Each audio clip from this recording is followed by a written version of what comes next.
안녕하세요. 또라빗입니다. 이번 편에서는 정상인들도 가지고 있는 감정의 뇌를 악인들이 어떻게 공격하는지 말씀드리겠습니다. 악인들은 우리가 매일 관계를 맺고 있는 가족, 친구, 연인, 이웃, 직장 동료의 모습으로 우리와 같은 영역에 공존하고 있고, 그들은 주로 우리의 원신의 무의식의 뇌를 집중 공격합니다. 사이코패스, 소시오패스, 나르시시스트 같은 악인들이 타인에게 접근하는 수법은 크게 두 가지로 나뉩니다. 하나는 처음부터 악인이란 것을 공개하고 접근하고, 또 하나는 악인이란 것을 감추고 비공개로 접근하는 것입니다.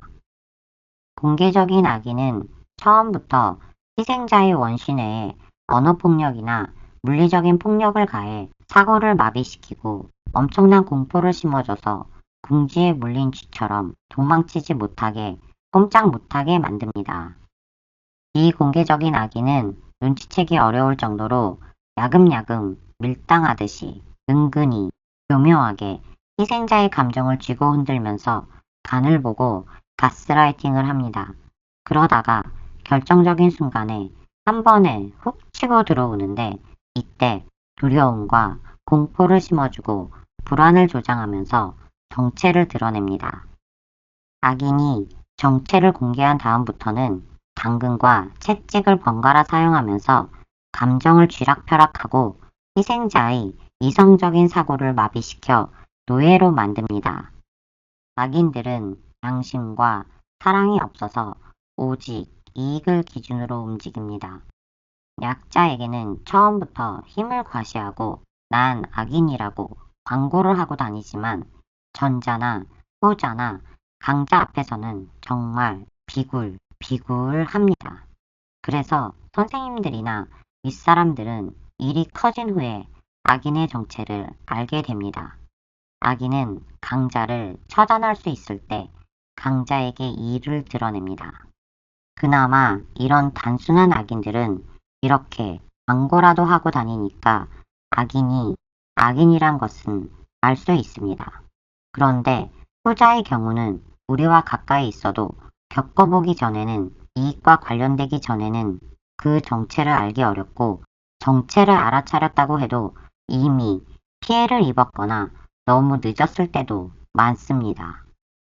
비공개적인 악인이 처음 접근할 땐 감정적인 부분, 주로 사랑과 동정심을 자극합니다. 타고난 기질에 따라 처음엔 착한 척, 좋은 사람인 척, 예쁘고 멋진 척, 불쌍하고 딱한 척 등 연기를 하는데, 살짝 가진 명품을 내비치면서 접근합니다.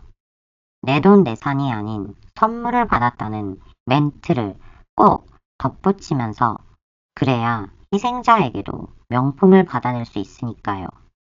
이 초반 애정 공세 시기를 러브바밍이라고 하는데, 이때 가장 많이 사용하는 방식은 무조건 희생자에게 뭐든 완전 공감하는 척하고 칭찬 폭격 등 아첨과 아부를 하는 것입니다. 자기도? 어쩜 그렇게 생각했어?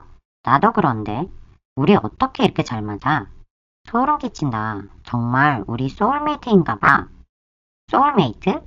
소설이나 영화 속에서도 찾아보기 힘든 겁니다. 우리 맹들이 정말 대단해. 어떻게 그런 생각을 하지? 정말 엄청난 실력이야. 맹들이 내가 사랑하는 거 알지? 이건 맹하게 보고 계속 이리저리 잘 부려먹고 싶다는 뜻이죠. 칭찬인지 아닌지 테스트를 해보려면 역으로 칭찬해보면 대충 압니다. 이때 칭찬은 갑의 위치에 있는 사람이 을에게 하는 거지 라거나, 너 나 부려먹으려고 하는 거지? 라는 식으로 나오면 더 두고 볼 필요도 없이 악인입니다. 이런 악인들은 사람들의 보호 본능을 자극하면 닭이나 고양이, 강아지에게 빠지듯이 쉽게 빠져든다는 것을 압니다. 아이들도 욕구불만으로 어리광 부릴 때 그렇지만, 요즘엔 다 큰 남자 성인부터 여자 성인들도 악인들 학교에서 혀 짧은 아기 말투가 귀엽다고 배웠는지 주로 그런 말투를 아무 데서나 사용합니다. 쉬운 예를 들면, 팀장님, 제가요, 저 오늘 남자친구가 데리러 온다는데요. 30분만 일찍 퇴근해도 될까요? 테스트 삼아 한번 열받게 해보면 갑자기 그 귀여운 아기 말투는 사라지고 야수의 사악하고 잔인한 울부짖는 소리가 나올 겁니다. 다 퍼붓고 나면 리셋하고 바로 아기 말투로 돌변합니다. 오늘 일찍 퇴근해요? 왜요? 팀장님 허락받았는데 왜 그렇게 물어보시는 거예요? 아, 퇴근하나 확인차 물어본 건데. 아, 그러셨어요? 저 오늘 조금 일찍 가고 내일 와서 할게요. 그들은 동정심에 호소하는 거짓말도 끊임없이 합니다. 사람들은 설령 외모가 못생겼어도 그들이 부각시키는 매력적인 면 때문에 또는 딱하고 불쌍한 면 때문에 마음이 움직이면 아주 쉽게 빠져듭니다. 그들이 하는 요구도 사랑하는 마음으로 너무 딱해서 기꺼이 대신해서 끊임없이 채워주게 됩니다. 만약 희생자가 악인에게 당한 걸 눈치채고 아님 악인의 덫에 걸려서 흥분하거나 화를 내면 악인들은 공개적인 장소나 사람들 앞에서 기가 막힐 정도로 착하고 여린 아무것도 모르는 순진한 아기 코스프레를 합니다. 이런 부류의 악인들을 잘 모르는 사람들에겐 억울해서 날뛰는 희생자야말로 악인으로 보이게 됩니다.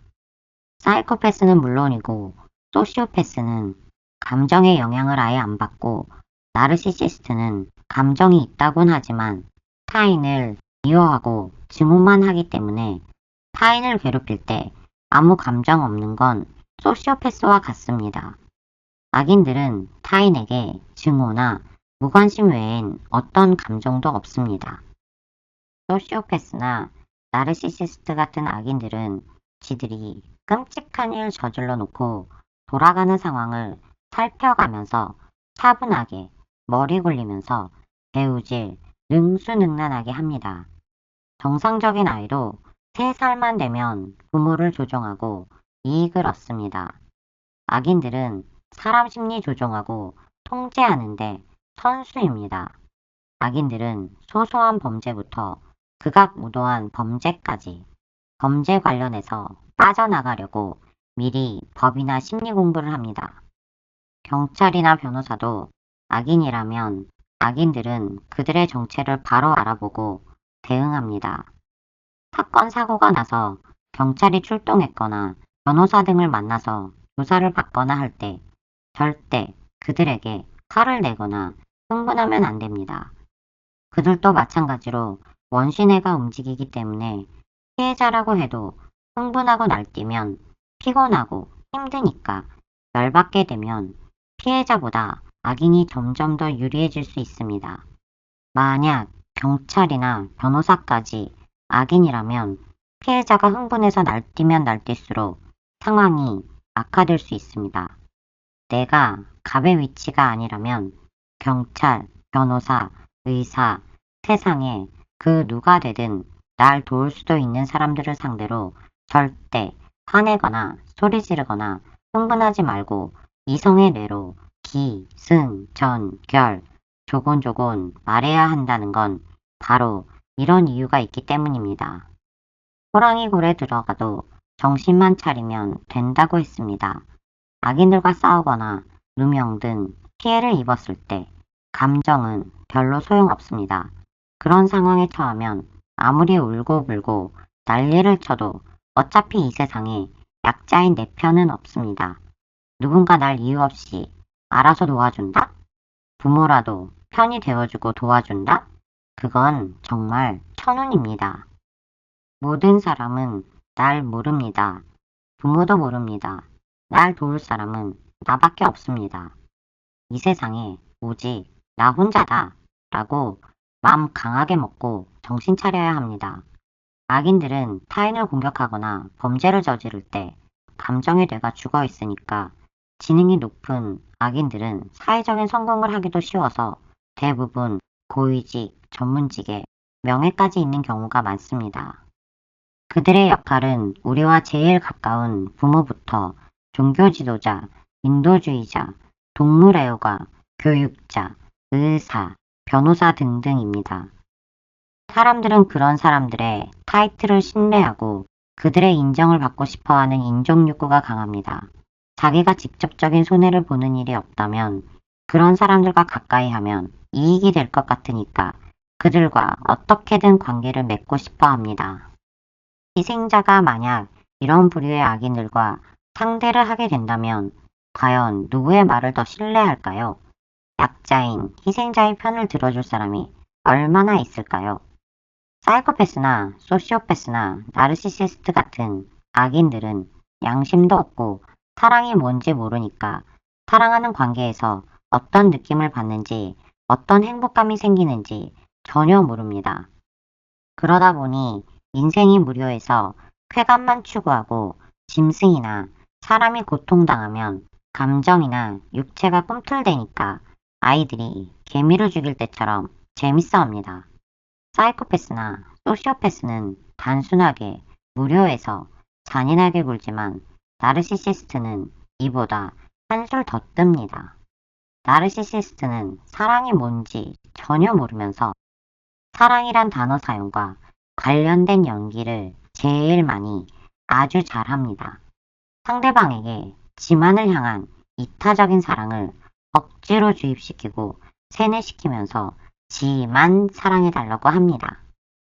나르시시스트의 사랑 이론이 언뜻 보면 맞는 것 같지만 가만히 들여다보면 상호작용이 되는 것이 아닌 오직 지한테만 적용되고 있고 약자들만 착취당하고 고통받고 있을 때가 많습니다. 그때 물질적인 것만 피해를 보면 그나마 다행이지만 성이나 정신적, 육체적 생명까지 빼앗기면 정말 최악의 상황이 되는 것입니다. 나르시시스트가 어느 분야든 리더의 탈을 쓰면 이렇게 사랑을 도구로 이익을 얻기 때문에 그 피해의 규모가 엄청납니다. 자기들은 어렸을 때부터 친구를 들러리로 데리고 다니면서 언어와 물리적인 폭력을 일삼고 왕따 주동자나 조력자가 되고 약한 아이들을 놀리고 조롱하고 괴롭히고 때리고 학용품이나 금품을 갈취하는데 그걸 전부 장난이라고 합니다. 악인들은 내로남불이라 지는 성폭력을 해도 장난이고 실수고 타인은 우스갯소리만 해도 지 기분이 상하면 받아들이는 사람, 기분 나쁘면 폭력이라면서 즉각적인 사과를 요구합니다.